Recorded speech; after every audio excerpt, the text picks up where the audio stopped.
बदलापूर घटनेच्या निषेधार्थ महाविकास आघाडीचे नेते आज निषेध करत आहेत। राष्ट्रवादी काँग्रेस, शरदचंद्र पवार पक्षाचे नेते शरद पवार, खासदार सुप्रिया सुळे यांच्या उपस्थितीत आज पुणे रेल्वे स्थानकाजवळ एका तासाचं मूक आंदोलन करण्यात आलं। यावेळी पक्षाचे अनेक नेते आणि कार्यकर्ते आंदोलनात सहभागी झाले होते।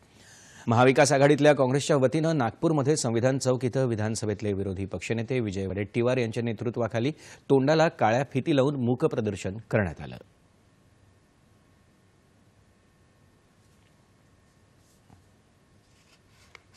सरकारच्या महाविनाशी महायुती सरकारचा निषेध आज आम्ही इथे करतो।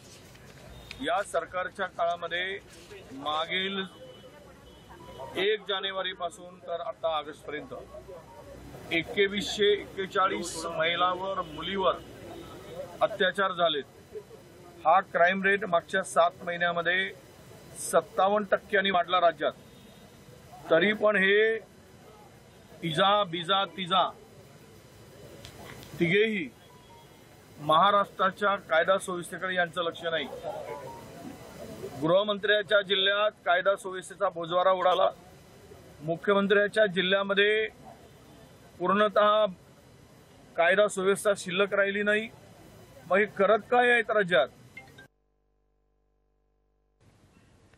काँग्रेसचे शहर अध्यक्ष विकास ठाकरे यांच्यासह पक्षाचे नेते आणि पदाधिकारी यावेळी उपस्थित होते।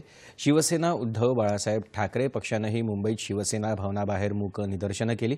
यावेळी उद्धव ठाकरे, आदित्य ठाकरे, संजय राऊत यांच्यासह पक्षाचे नेते उपस्थित होते। सिंधुदुर्गातही आमदार वैभव नाईक यांच्या नेतृत्वाखाली डॉक्टर बाबासाहेब आंबेडकर पुतळ्याजवळ निदर्शनं करण्यात आली। काळ्या फिती लावून राज्य सरकारचा निषेध करण्यात आला। मुंबई उच्च न्यायालयानं बंदला घटनाबाह्य ठरवल्यानंतर आजचा नियोजित बंद मागे घेण्यात येत असल्याचं मविआच्या नेत्यांनी कालच जाहीर केलं होतं।